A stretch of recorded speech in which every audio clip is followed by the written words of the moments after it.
Aira e o Rio é o mais novo livro de Thaís Alessandra, que vai conversar com a gente hoje sobre todas as histórias que traz esse mundo indígena para os nossos dias.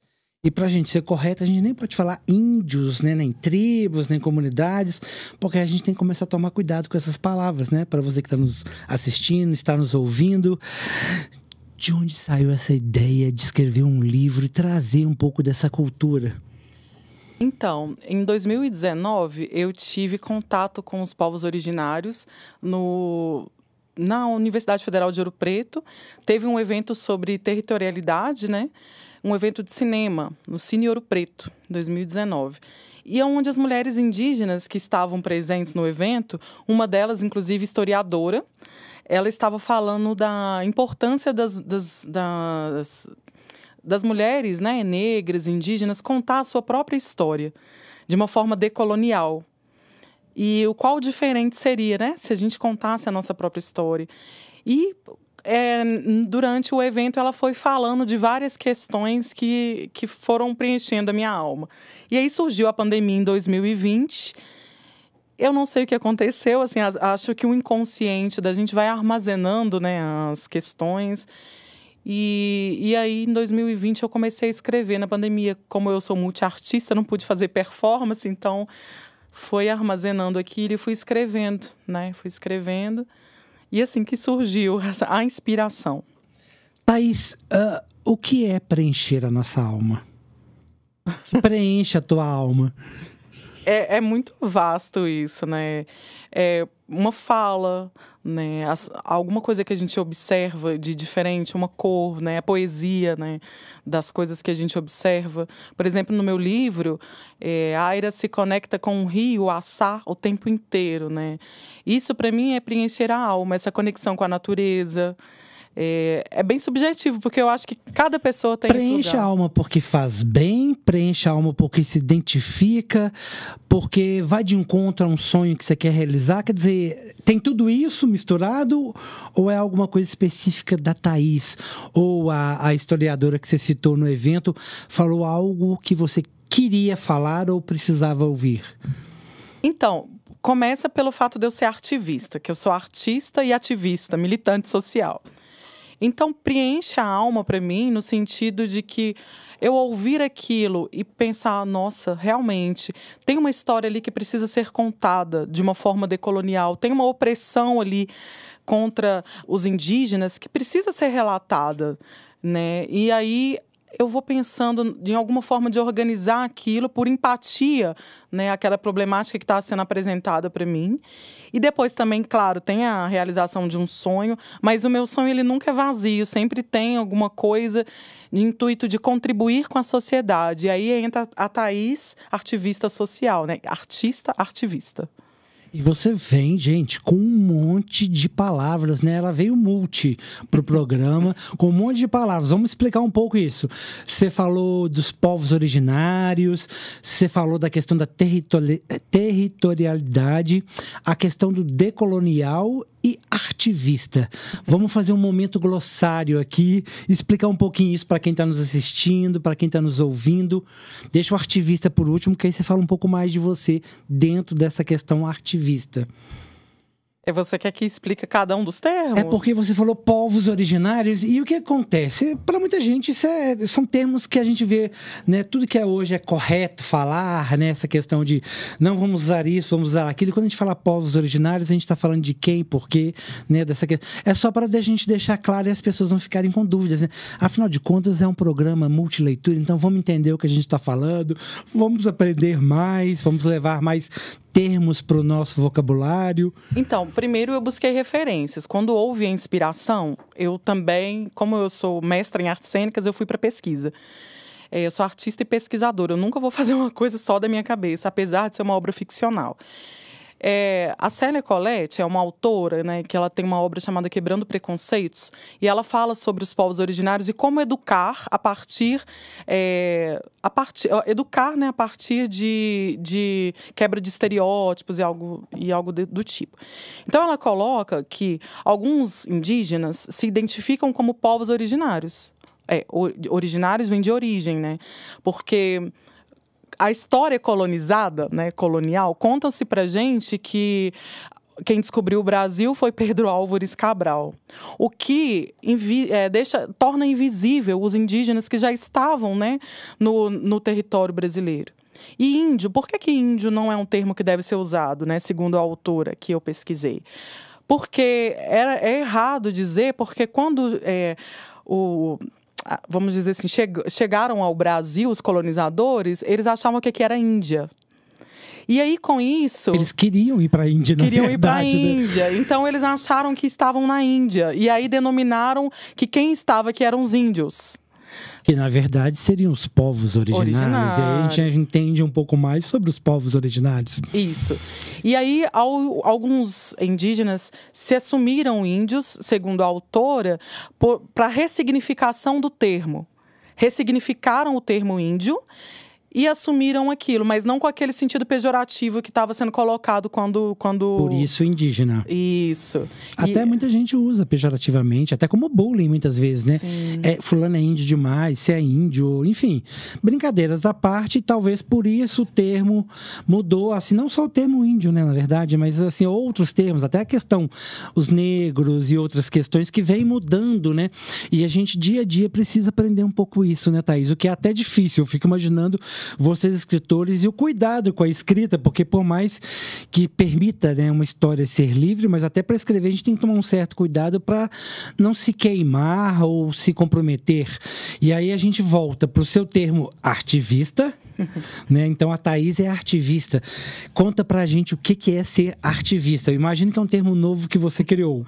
Não criei, já existia, eu me apropriei dele. Ah, ótimo, que bom então. Eu descobri esse termo no mestrado, já na Universidade Federal de Ouro Preto, aonde coloca-se que é um artista ativista, um ativista social, militante social. E aí, essa palavra ativista, ela gerou um neologismo artivista, né? A arte e o ativismo. Chiparam aí, fizeram uma brincadeira, que seria um ativismo feito, imagino, com arte, quer seja ela cênica, via teatro, mas pode ser escultura. No seu caso, imagino que seja teatro. Então, no meu caso, como eu sou multiartista, eu tenho premiação também no cinema, né? Eu descobri que eu era artivista, eu não sabia, porque as minhas obras, elas sempre tendem a ir pro viés social, né? Por exemplo, no cinema foi voltado para feminismo e palhaçaria, aí eu discuti a questão do aborto e outras. Na literatura, né? Porque eu me identifiquei com a questão dos povos originários, indígenas, então eu utilizei... essa linguagem, né? Eu não sabia, eu fui descobrindo, como eu sou artista e pesquisadora, eu fui descobrindo qual a minha identidade dentro da arte. Pois é, que vai muito para essa linha do teatro, um pouco. Você falou palhaçaria agora há pouco, então, quer dizer, tem muito a ver com essa questão de usar o próprio corpo, né? A fala em si, pode ser mímica também, mas, enfim, você está trabalhando um pouco com isso no seu artivismo. E você, sendo multi-artista, tem tudo a ver com o nosso canal Multileitura, em que a gente está aqui falando, então, sobre o seu livro. E, pelo que você está me contando e que você está citando, até então, você tem envolvido muitas questões, entre aspas, vamos dizer aqui, para quem está nos assistindo e ouvindo, minorias, quando você diz a questão dos indígenas, né? E a gente tem visto aí problemas aí com alguns povos indígenas em questão da desnutrição e a mídia trazendo isso, né? Mas também a questão dos pretos, a questão, você falou feminismo agora há pouco, né? Então, das mulheres, da violência doméstica, quer dizer... Isso é recorrente para você? Isso é uma coisa que você vivenciou e isso ficou arraigado e você quer trazer isso de uma forma de fazer ativismo? Quer dizer, os seus livros trazem essas histórias sempre? Fala um pouco para a gente disso, né? Das causas, de onde é essa fonte, né? Os motivos que permeiam os seus livros. Então eu vou começar pelo dispositivo que eu utilizo para criar as minhas obras. Vamos lá. Qual é o dispositivo? Agora eu fiquei curioso. Dispositivo de criação denominado intuição. Eu levei ele para minha pesquisa do mestrado. O que é intuição? Intuição, ela advém das nossas memórias, né? De acordo com Henri Bergson, que é um autor, Ana Mazama, outro autor... Aí já vou para o viés mais acadêmico, mas que a intuição dialoga com as nossas memórias, as memórias do nosso corpo também, quando eu levo para o gesto, né? Então, de acordo com as minhas memórias, o que aconteceu? Eu tive uma memória, um gatilho, né, um dispositivo, quando eu fui no cinema de Ouro Preto. Sim, e que você ouvi comentou. a Sim. mulher indígena e historiadora falar sobre o que estava acontecendo na aldeia dela, né? Os preconceitos sofridos e outros adventos. Então, em 2020, como eu estava sob uma pressão muito grande, né, por causa da pandemia, veio o gatilho da intuição a partir daquela memória. E aí veio o insight da obra. Então, eu trabalho com esse dispositivo, é isso que me move. Então, por isso que eu sou uma artista livre. Eu não vou fazer só literatura, porque a intuição, ela é um caminho, Admilson, livre, né? Você não fala, eu vou fazer isso agora para produzir em massa, para a indústria cultural. Não. Você vai produzir de acordo com aquilo que o dispositivo de criação manda. E aí vem o dispositivo de criação, que é a intuição, Sim. que, né, ativa gatilhos, os gatilhos são disparados, mas os seus últimos gatilhos, ou os seus gatilhos até então, têm sido disparados para esses temas das questões de minorias, né? Quer dizer, como é que você vê isso? Você usa isso também para o artivismo, uma forma de, deixa eu levar isso para a comunidade, né, para a sociedade, vamos discutir mais isso, isso é uma forma de estimular, aproveitar não só para as pessoas lerem, mas ao lerem também terem essa conscientização ou tomarem esse conhecimento, quer dizer, esse processo todo, né, que vem com os temas de minoria, como é que é isso? Então, primeiro eu vou fazer uma pequena correção. Não somos minorias, né? Primeiro eu me identifico com os temas por ser uma mulher preta. Eu me denomino afro-brasileira porque eu acredito que a miscigenação, ela atravessa a minha identidade, né? Em alguns momentos eu me sinto num não lugar, que é aquela coisa assim, pô, que caminho que eu tô, né? Será que, porque em alguns lugares me falam que eu não sou tão preta e o outro me falam que eu sou preta. Então eu falei, não, então tem aí uma miscigenação que atravessa, né, o meu corpo. E aí eu me identifico como afro-brasileira. E essa identificação que me afetou a ponto de escrever as obras. Dispararam gatilhos aí, Sim. né? Vou até fazer um parênteses. Está vendo como aconteceu um exemplo aqui real da questão do uso da palavra minoria? E quando, né, essa coisa está no dia a dia da gente, a gente fica até sem saber se de fato aquilo está correto ou não. Vou fazer um pedido de desculpas público aqui. Mas continua, vamos falar desses públicos, Sim. né? Continua explicando, por favor. Não, é porque nós negros, assim, não somos minorias, porque somos a maioria no Brasil. Só que aí coloca esse significado de ser minorias, eu creio que um pouco até para diminuir as nossas lutas, porque não somos a minoria. Se você for olhar estatisticamente, somos a maioria. Mas aí você estava falando, então, dessa questão dos gatilhos e dessa discussão que você traz esses temas, né? Independente de ser, entre aspas, gente, minoria ou não, né? O artivismo que vão para os seus livros, né? Vamos entrar, então, nessa história dos personagens, né? Que é uma menina, né? Uma mulher. E o porquê disso? Uma mulher, quer dizer, ela representa a questão da mulher, representa também a questão indígena e talvez a questão preta, enfim. Fala um pouco dessa personagem principal do livro pra gente. Então, Edmilson, Aira significa aquela que não tem dono. Já começa uma linguagem feminista e decolonial. É uma personagem que ela se apropria da própria história. Né? Vou fazer alguns spoilerzinhos, assim. Por favor, né? Os nossos ouvintes, os nossos, né, telespectadores são todos empolgados em conhecer o livro. E eu quero até mostrar a capa enquanto você vai falando. Pode ir falando, então, por favor. A Aira, ela constrói ela inicia a história aos 5 anos de idade, né? Quando ela aprende a escutar o rio Assá com o pai dela. O pai a ensina a ouvir o rio. Né? E ela começa a perceber-se parte do rio, né? Ela começa a sentir se o rio está bravo, manso ou arredio. Ela sentia ele, conversava sempre com ele como se ele fosse o melhor amigo dela. E aí, aos 8 anos de idade, ela vai à escola, porque a mãe entende que os saberes dos indígenas, assim como a educação, são importantes, né? Então, a mãe, ela, tanto que ensinava através do cacique Ajuricaba, que é um outro personagem, ensinava os saberes para ela indígenas, mas ela também frequentava a escola. A narrativa, no caso, se passa no Amazonas. Então, ela frequentava a escola no Amazonas e tinha acesso ao conhecimento dos povos originários dentro da própria aldeia. E ela, no final, ela constrói uma canoa para si. Eu fiz uma paráfrase com o conto A Terceira Margem do Rio, de Guimarães Rosa, E aí ela se mistura com o rio Assam. Ao invés dela querer casar, ela decide se aventurar com o rio, né? E aí o final fica subentendido na imaginação das pessoas. Mas vamos entrar, né? Assim como a indígena entrou. Porque tem duas coisas muito interessantes e até muito bonitas, né? E aí a gente pensa na água, fluidas. Quando você fala do livro e você diz o seguinte, o pai dela ensinou ela a ouvir o rio, né? Assim como eu imagino que seus pais mostraram para você o mundo dos livros, eu queria te perguntar duas coisas. Primeiro, o que é ouvir o rio? Como ouvir, né? Como aprender, como escutar o rio? E a segunda coisa, ela se misturou com o rio, ela fez uma canoa, né? Isso é muito bonito, assim, essa simbologia, essa coisa, essa metáfora toda. E o que você quis dizer com isso também? Então, eu queria que você falasse um pouco disso pra gente. Então, o primeiro, ouvir o rio, eu acredito que Vamos explicar. É muito mais fácil a gente falar pela linguagem da literatura do que quando a gente vai para a linguagem racional, né? Sim, mas aí para quem quer ler e para instigar as pessoas, vamos fomentar essa leitura, porque na verdade são dois elementos interessantes, igual você comentou essa questão do Guimarães Rosa e da terceira margem do rio, que, né? Qual é essa terceira margem do rio, na verdade, né?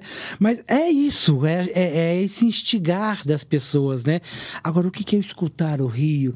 E isso, eu posso dizer que isso tem um pouco a ver com o processo de yoga, de meditar, né? De se escutar o outro. Porque será que a gente pode brincar com isso, trazer esses gatilhos também? Eu acredito que sim, porque isso também faz parte da minha história, o yoga, por exemplo. Mas escutar o rio, eu acredito que fazendo uma comparação com o yoga, que você trouxe muito bem, é esse estado de presença, né?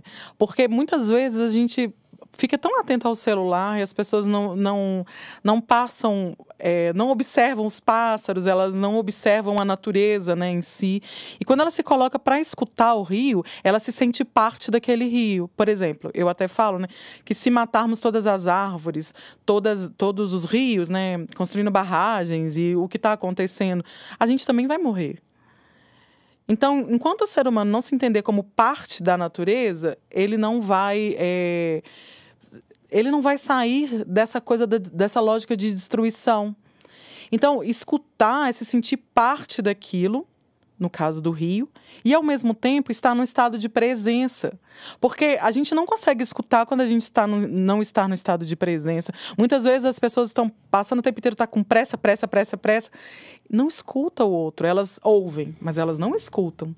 Tanto que depois você perguntar, daí a 5 minutos, as pessoas não sabem nem reproduzir o que a outra pessoa falou. É interessante isso que você está falando, porque uma resposta que a gente escuta muito comum é: como é que você está? Tá tudo corrido, tô correndo. E quando você fala fazer parte, estar presente, é trazer a sensação do pertencimento. É eu me sentir parte, porque, na verdade, quem faz parte do pertencimento do rio, o rio corre para um lugar maior, né? Eu sou parte de uma outra coisa. São os rios que vão para rios maiores, né? Ou vão para o oceano. Ou, se eu faço parte da natureza, nós fazemos parte de um ecossistema, a gente faz parte de uma coisa maior, não é isso? Então, eu vou até fazer uma costura com o fato de não usar mais minorias, porque se você faz parte de uma coisa maior, você não pode ser minoria, porque você é um grão de areia, uma gota no oceano, uma gota de chuva, mas é um processo maior. Posso dizer isso? Eu viajei com o seu livro, Dal? Não, eu achei bonito, poético. Eu achei uma explicação até melhor do que ir para o lado acadêmico. Gostei da sua explicação. Porque eu acho que é isso, somos todos parte, né, do universo, né? E aí o universo, ele é grande, não tem como a gente falar que a gente é minoria, né? As pessoas, hoje em dia, tem-se uma guerra terminológica, né? Claro que a gente tem que respeitar, igual quando eu falo, porque a questão, não pode usar índio, não pode usar isso, aquilo outro, porque tinha um sentido pejorativo de preconceito, né? Mas observar as coisas de uma forma mais emocional, no sentido poético, eu acho que traduz muito melhor do que, às vezes, um termo acadêmico. Não, com certeza. Mas é interessante e é perfeitamente compreensível, até porque uma pessoa como você, que já é mestre, né, tem essa questão da academia muito presente. Mas você tem muitas coisas presentes na sua vida, muitas coisas diferentes. Às vezes eu me imagino ou meio que sinto que dá uma certa agonia, né, de querer fazer tantas coisas ao mesmo tempo e mostrar para as pessoas e gritar no sentido de chamar a atenção, né? O livro é uma forma de fazer isso, né, de ajudar as pessoas a lerem. A gente estava falando da questão indígena, além da menina que depois vira mulher e não quer casar e desce o rio, né? A Thaís também faz esse caminho. Né? Ela está indo nesse rio aí, né? E o que você já discutiu em outros livros, né? Conta pra gente outros livros que você já escreveu e o que eles trazem para essas discussões das maiorias.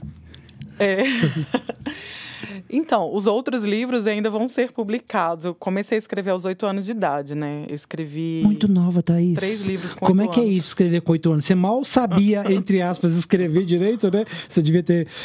né? Aprendeu... Você ainda era muito menina, né? Eu escrevi 3 livros com 8 anos de idade, só que meu pai não tinha condição financeira de publicá-los, então ficou no papel ofício, porque na época eu não tinha nem computador. Eu não sei, tudo me afetava e eu sempre escrevia sobre tudo. Eu descobri que é a minha forma de interpretar o mundo. A arte, ela traduz isso. Meu pai é artista, então eu sempre vi meu pai desenhar. Eu acho que o meu pai é o Biratã, o pai de Aira. Sim, na tribo familiar de vocês. Porque assim, meu amigo que leu o livro, ele falou: Thaís, eu vejo muito de Aira, de você aqui na personagem. E é engraçado porque às vezes a gente acha que está escrevendo um livro só de ficção. Mas quando vai ver, sempre tem algum elemento que traduz um pouco da sua história. Isso é involuntário, não, isso é inconsciente quando você, autor, está escrevendo? Ou, de repente, quando se assusta, esses elementos que estavam na sua vida vão para as histórias?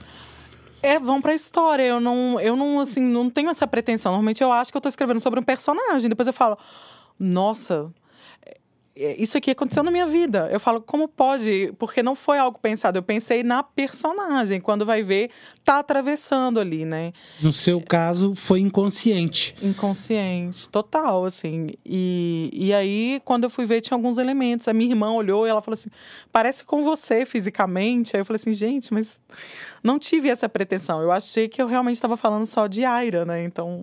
é muito engraçado isso, que acontece. E assim com as outras obras, né? Por exemplo, eu também tenho alguns livros que eu publiquei de poesias, que algumas mulheres já até utilizaram, né? Que falo de relações abusivas, falo de ancestralidade, né? Tem uma poesia, porque você perguntou sobre as minhas obras, então, que fala sobre ancestralidade, fala sobre relações abusivas, fala sobre a loucura. Então são vários temas que eu trago para as minhas obras, assim. Eu acho isso muito bom, porque se eu não colocasse isso pra fora, eu acho que eu já tinha surtado há muito tempo, que é muita coisa. Talvez isso, de alguma forma, também te impactasse enquanto saúde, né? Emocionalmente, psicologicamente. Você está falando de relação abusiva e a gente tem visto aí algumas questões que estão sendo discutidas em reality shows aí, em TVs, né? Que estão acontecendo, às vezes, coisas que lembram um pouco essa coisa da relação abusiva ou que remetem a isso, falam da violência doméstica e me parece muito a Thaís dando voz, mais uma vez, é o que a gente falou agora há pouco, as maiorias, né? Você trazendo essas questões para as discussões, talvez para a sua fala enquanto uma pessoa que é palestrante, ativista, mas a sua fala como uma forma de se manifestar nos livros, né? Talvez você ache que os livros podem atrair mais leitores também com essas questões? Não é muito pensado assim, não é racional. Eu nunca penso em fazer uma coisa comercial. Tanto é que vai sempre pro lado da contracultura, né? Não é uma coisa assim, muito voltada para a indústria cultural. Eu vou escrever sobre aquilo que está na moda, não. Eu nunca faço isso, né? O livro não é artivismo, entre aspas, e nem é uma questão comercial, né? Ele é um artivismo, ele acaba atravessando um artivismo. Pois é, essa que era a questão que eu queria entender. Porque assim, mas assim, você não o produz pensando em artivismo, né? Como uma forma de artivismo.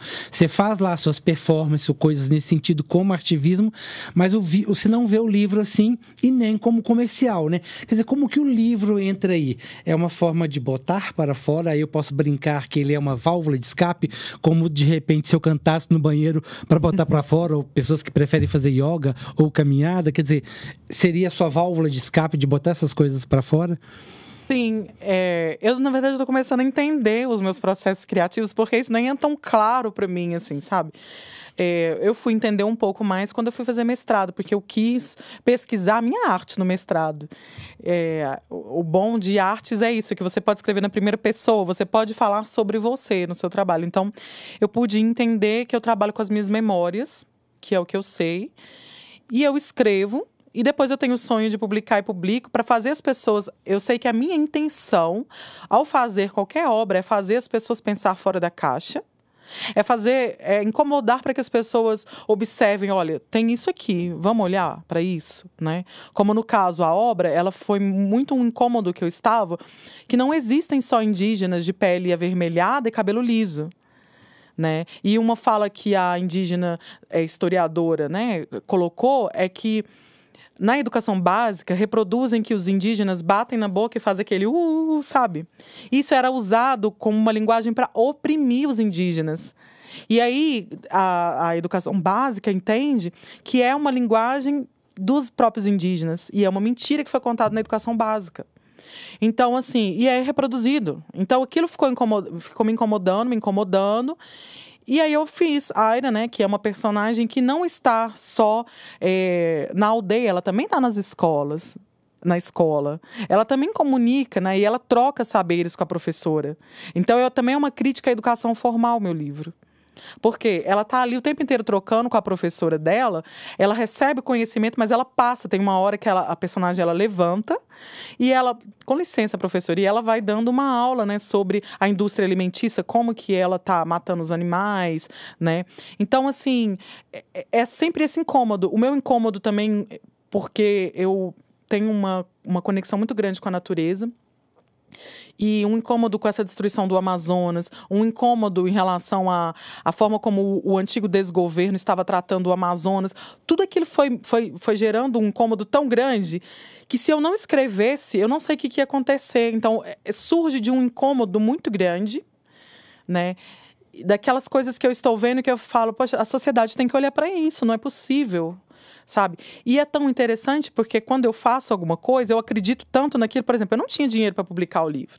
Então, tem a história que está no livro, é a história do livro. Qual que é a história do livro? A história do livro é que foram 2 anos de campanha de financiamento coletivo para que eu pudesse escrevê-lo e publicá-lo.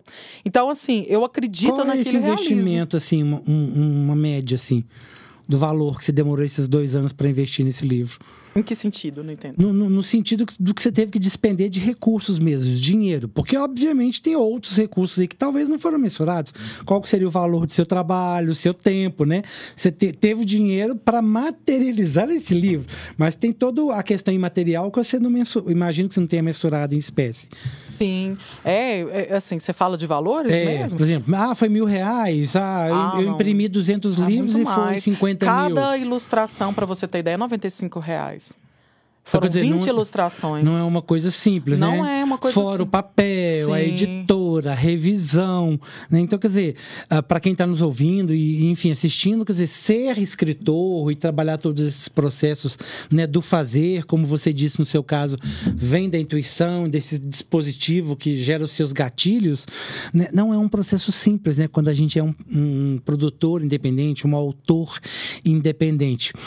E uma coisa interessante que eu quero destacar, e eu imagino que quem está nos assistindo, quem está nos ouvindo também, Thaís, você é uma pessoa muito intensa.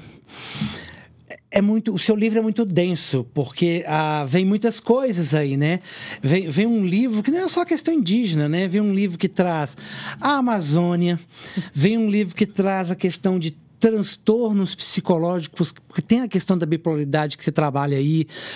Você falou agora há pouco da questão da escola, né? Mas tem a questão da cultura que se passa de geração para geração dentro das próprias tribos, né? Tem a questão da cultura que se passa pela escola e, ao mesmo tempo, você faz uma discussão velada aí dessa questão de, peraí, como é que essa cultura dentro da escola está sendo passada, até que ponto, de fato, ela é real, verídica, e, né?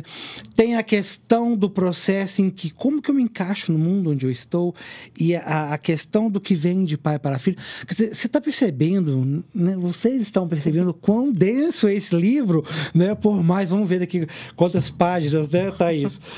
82. É menos de 100 páginas. O quão denso tem aqui dentro as questões que você discute, né, que está dentro de você também, porque você é uma pessoa muito intensa no que você faz, a gente percebe, né, pelas suas preocupações, pelas coisas que você comenta, e como que você quer trazer isso para as discussões, né? E para o social também. Quer dizer, pegar um livro desse, adotar um livro desse numa escola, por exemplo, ou ler um livro desse, dá para discutir, a família inteira discutir, né? Porque são muitas questões, né? São muitos olhares, são muitos focos.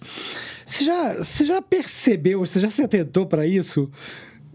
Do quão aberto tem esse livro com essa quantidade de coisas? Tem algumas pessoas que leram, eu já tive feedbacks, né? Porque eu já vendi para todo o Brasil já, né? Eu tive alguns feedbacks assim, Thaís, esse livro é para criança que está dentro da gente. Não é só para criança, não é só para infanto juvenil. Esse livro faz a gente refletir sobre muitas questões, assim. E já me falaram uma vez, assim, que eu sou uma pensadora, né? Assim, Mas com certeza é. Se é mestre, tem que pensar. Porque... Sim, é porque eu não consigo ser de outra forma. Assim, não sei, essa intensidade, ela faz parte de mim desde criança, né? Porque você começou aos 8 anos, né? Então, sim, quer dizer... Na verdade, bem antes, né? Sim, mas assim, como você escreveu, né, aquelas 3 obras lá atrás, e o quanto as coisas deviam te incomodar, no bom sentido, ou incomodar, né, pensando de uma forma mais ampla, como que você já estava atento às coisas, e como você trazia isso para dentro de você, e como que isso se repercute nas coisas que você faz. Até pelo fato de ser, né, multi no sentido de ser amplo mesmo, diverso, né? Múltiplo no sentido de, por exemplo, a abordagem da Aida no livro, ela tem esse sentido múltiplo, com várias questões em que ela vai nos levando nessa canoa junto com ela, né? E a Thaís, dentro dessa canoa, aonde você gostaria de parar ao longo do caminho desse rio? Eu gostaria de continuar o percurso livre, como eu sinto a Mas se tiver que fazer paradas, não parar, estagnar, sim, né? Não pro caminho do meu coração, porque eu vou sempre para onde ele vai me guiando, né? Que é o caminho da minha intuição, é o caminho que eu sinto, né, as coisas, assim. Eu falo, por exemplo, nas minhas obras, em algumas entrevistas, né, que eu já dei a respeito, assim, que eu ganhei uma Bienal, né, em 2019, e eu sempre me pergunta que eu construí uma camisa de força para mim, onde eu critico a normose social e aceito a loucura que há em mim. E aí eu estava até discutindo com um outro artista que mora na França, inclusive, e a gente estava conversando sobre isso, que eu dei uma mentoria recente, né, para a Bienal. E aí ele falava assim, eu acho que a cura para normose é a loucura. E é bem isso, porque a sociedade, ela enxerga as coisas de uma maneira muito padronizada, muito dentro das normas, né? E isso não permite que a gente dê vazão às nossas intuições, não dê vazão aos nossos processos criativos. E aí, aquele que sai dessa norma, fica parecendo que é o louco, né? Ele é o exceto, é a exceção. E a exceção é o problema. Então, quando você fala da anormose social, um termo, adorei esse termo, normose. É normose, né? Anormose. É normose. Normose é um termo da psicologia, inclusive. Não, sim, eu digo o artigo tá. Espaço normose, né? Porque fica parecendo que é anormose. Pois é. Então, quando a gente está falando da questão do termo anormose social e daquele que está fora porque quis ser diferente ou quis pensar fora da caixinha, como se falou há pouco, então entra um pouquinho dessa questão de eles são os loucos. Mas será que de médicos e loucos todos nós não temos um pouco? Já dizia o ditado. E será que isso realmente não faz sentido? Não é o real, né? Você, com seus livros, você vai continuar abordando e discutindo um pouco a questão da anormose social. A gente já pode falar um pouco do que vem por aí? Então, o próximo livro que eu estou pretendendo lançar, não vou falar nome porque eu ainda não lancei, eu falo sobre comunidades quilombolas e faço uma discussão também sobre... Ficção? Só para a gente entender. Ficção também, ficção. E é isso, eu pretendo falar sobre, sempre trazendo esse diálogo, né, da natureza, esse diálogo desse saber popular em diálogo com a educação formal, né? Eu sempre trago isso dentro das minhas obras literárias, assim. Não consigo pensar assim, vou fazer assim, exatamente assim, né? Trazer, mas esse já está escrito e eu estou pretendendo lançá-lo também. Mas aí agora eu estou focada em Aira e o Rio, porque eu pretendo trazê-lo para as escolas, eu estou com alguns projetos, né? Em breve eu vou ter o lançamento dele no Centro Cultural da UFMG, presencialmente. Então, assim, eu quero trabalhar bastante ele, né, para contribuir com essa quebra dos estereótipos, né, da sociedade em relação aos povos originários, né, quebrar com algumas mentiras, né, que a educação colonial traz.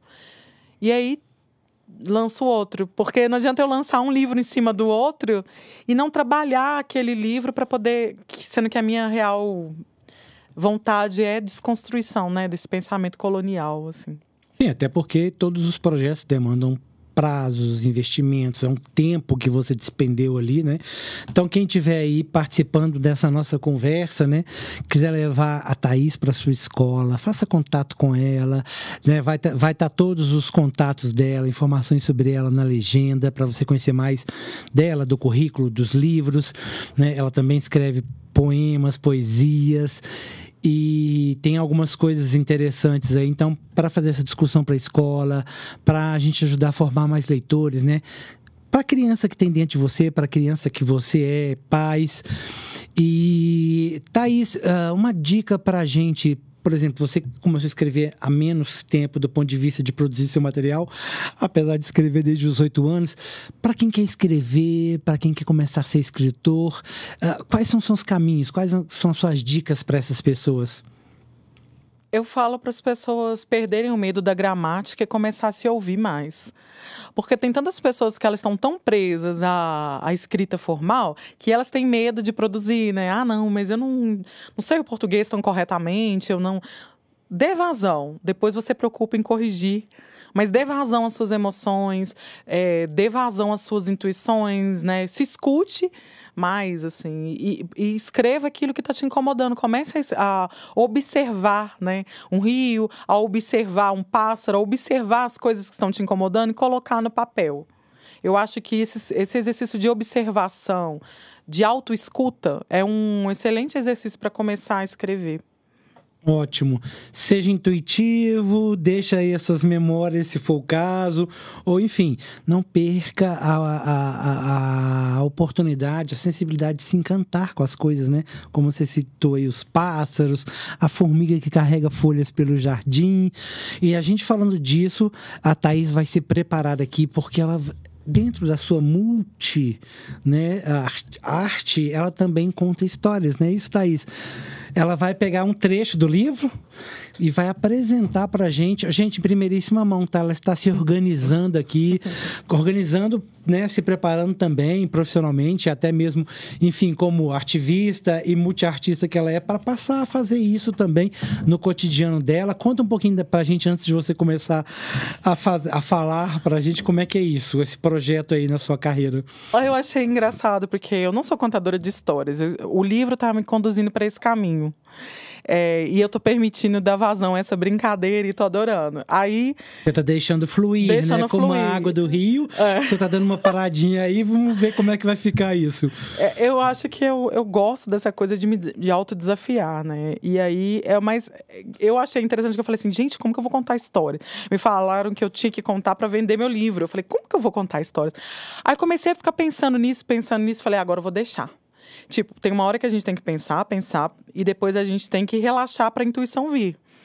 E aí, eu peguei... Uma boa dica, tá? Tem um livro, inclusive, que ele fala sobre etapas do processo criativo.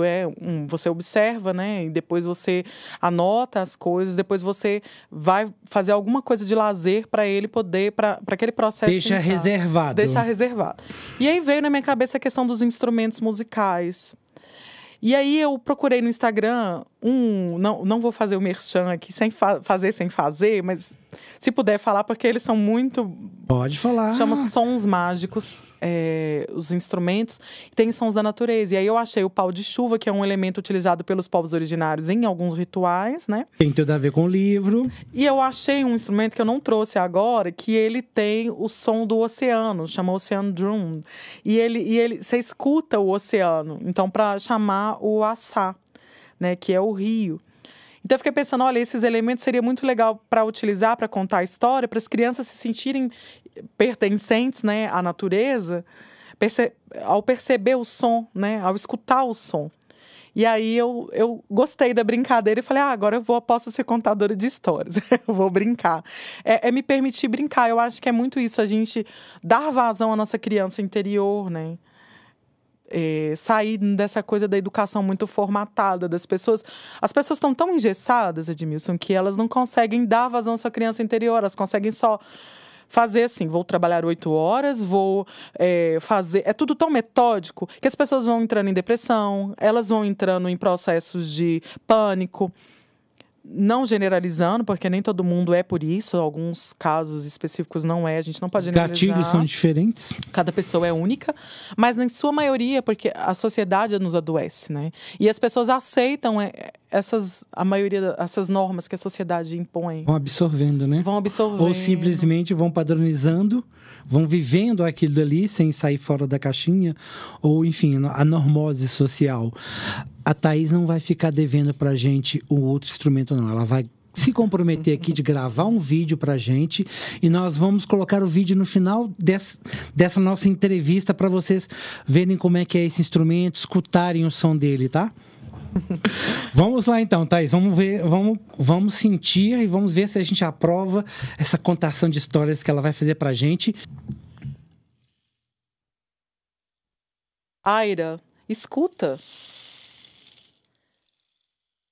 Eu disse, papai, escutar o quê? Estamos em silêncio, só tem aqui em cima do nosso barco, só tem nós aqui em cima do nosso barco de pesca? Então ele disse, o silêncio é muito barulhento. Aprenda a ouvi-lo.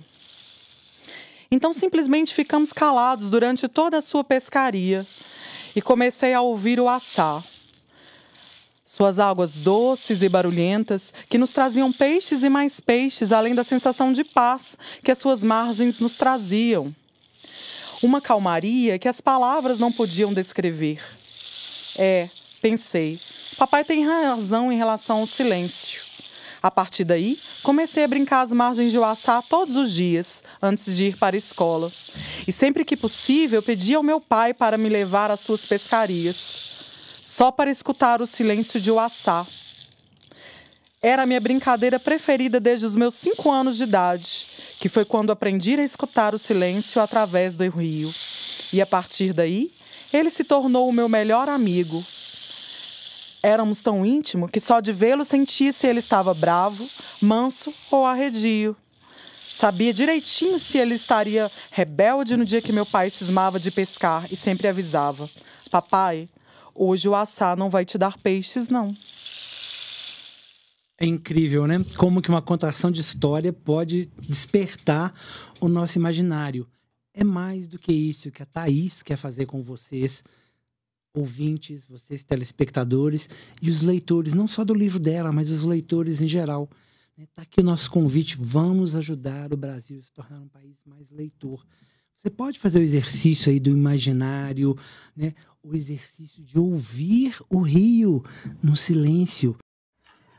Aira aprendeu a escutar o rio Uaçá com seu pai, o Biratã.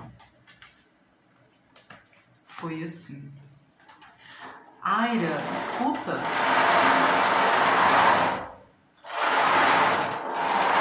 Eu disse, papai, escutar o quê? Estamos em silêncio, só tem nós aqui em cima do seu barco de pesca?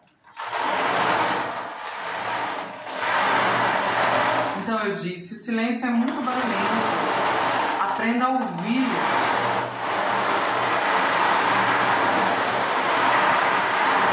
Então simplesmente ficamos calados durante toda a pescaria. E comecei a ouvir o assá. suas águas doces e barulhentas que traziam peixes e mais peixes. Além da sensação de paz que as suas margens nos traziam.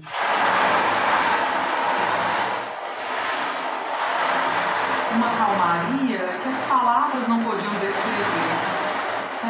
Pensei, papai tem razão em relação ao silêncio. A partir daí, comecei a brincar às margens de Uaçá. Todos os dias antes de ir para a escola.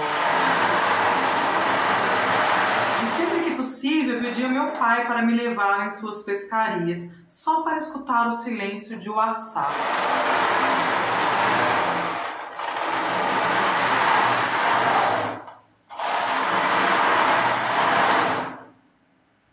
Era a minha brincadeira preferida desde os meus 5 anos de idade, que foi quando aprendi a escutar o silêncio através desse rio. E a partir daí, ele se tornou o meu melhor amigo.